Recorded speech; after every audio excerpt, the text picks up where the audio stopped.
El campo y la ciudad durante el Porfiriato.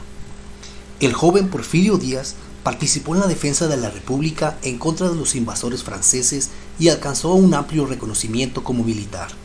En 1877 fue elegido presidente con la ayuda de un grupo de liberales, pero Díaz reformó la Constitución para poder reelegirse y fomentó que se hiciera trampa en las votaciones.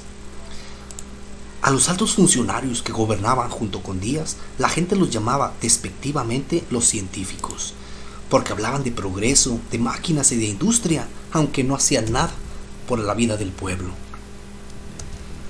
Muchas regiones del país que antes estaban aisladas comenzaron a comunicarse cuando las compañías constructoras estadounidenses e inglesas tendieron miles de kilómetros de vías de ferrocarril.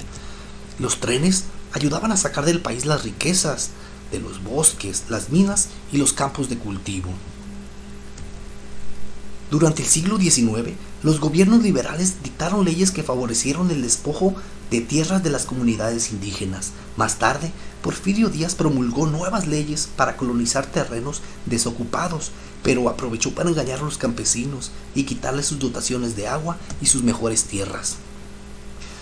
Los abusos que se cometieron ocasionaron constantes rebeliones, por ejemplo, la de los indígenas yaquis de Sonora, que se levantaron en armas en defensa de sus tierras.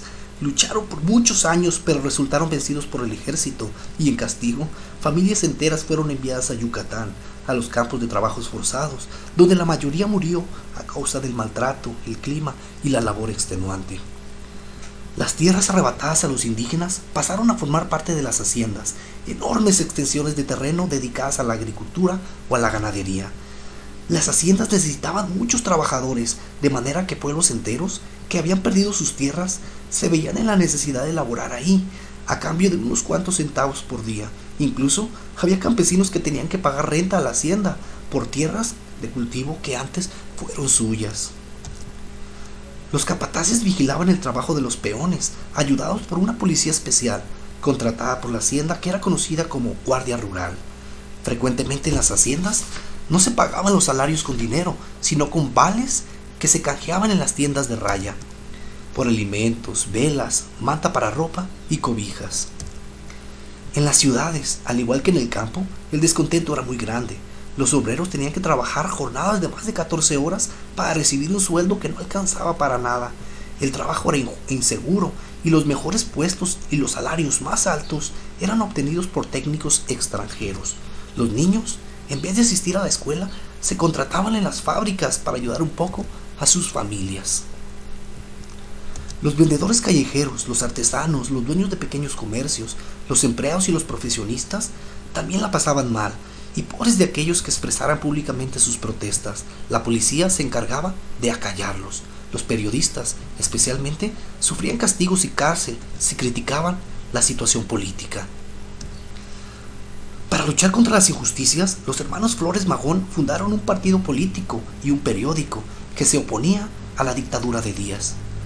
Sus ideas libertarias influyeron en los trabajadores, que en los primeros años del siglo XX organizaron huelgas y levantamientos.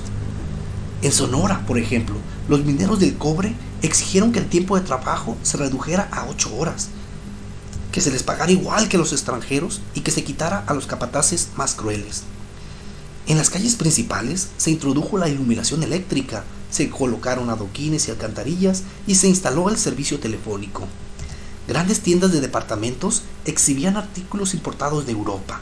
Igualmente se destruyeron hermosas construcciones de la época colonial para abrir amplias avenidas por las que circulaban los nuevos tranvías eléctricos que desplazaron a los de mulas. Muy pronto hicieron aparición los automóviles. El circo y el teatro eran los espectáculos más concurridos. Nuevas modas, como la práctica del ciclismo o las exhibiciones de globos tripulados y aeroplanos, comenzaron a interesar a la gente. Desde fines del siglo se presentó el cinematógrafo en México, con gran regocijo de la población. En pequeños salones se proyectaban cortometrajes de unos cuantos minutos. Un músico acompañaba a piano la película, pues esta era muda. No faltaban espectadores que, asustados, abandonaban su asiento cuando en la pantalla aparecía un tren a toda marcha.